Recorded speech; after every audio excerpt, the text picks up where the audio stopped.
Excuse me. Excuse me.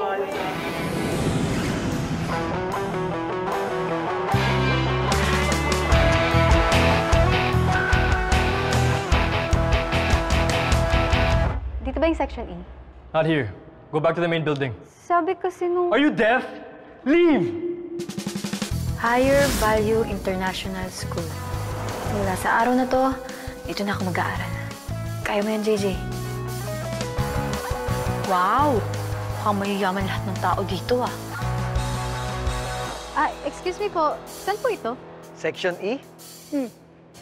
Ew. Ano naman kung Section E ako? Wala naman siguro masama maging Section E. Siya ang bagong classmate ninyo. Let's welcome her. Have a seat. Welcome to Section E. Mr. President, wala ka bang question sa bagong transferee natin? Are you still a virgin? Ikaw, kailan ka mawawala sa mundo? Bakit di ka mauna? Because I'm the one who's gonna make you disappear from this world. Kuya, may alam ka ba tungkol sa Section E? Wala naman talagang Section E nun. Nagkakaroon lang pag may mga students na nagkakaroon ng kaso. Mga pasaway. 3, 2, 1!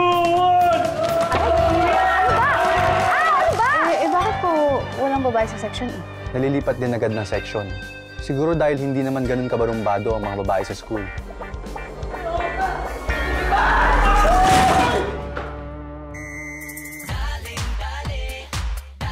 JJ, huh? She's getting on my nerves. She needs to drop out or transfer. I don't care. I want her out.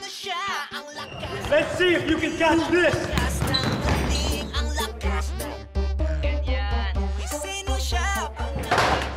This is off limits. Ano meron dyan? May tinatago ka, no? Either you shut up, or I'll make you shut up.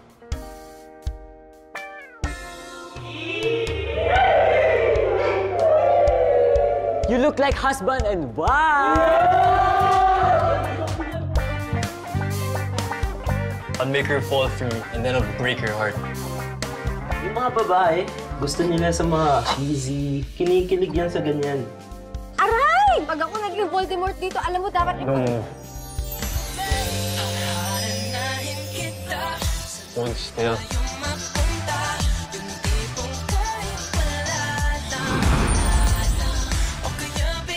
Maging knight in shining armor ka.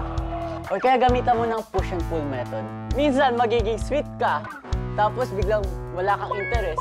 I swear, hanap-hanapin yan. Andito na si JJ! Kainan na!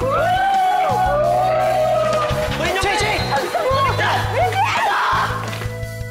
Once a Section E, always a Section E. Malandi siya. Di pinapansin, ingay sa tabi, magulong kapaligiran, sa'yo lang ang tingin.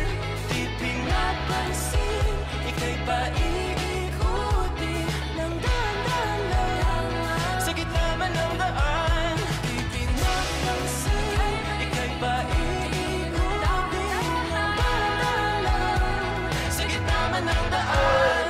Hoy, ba't dito kayo nagbibihis? Nadiskanda dagyan! Ang dudugyot nyo!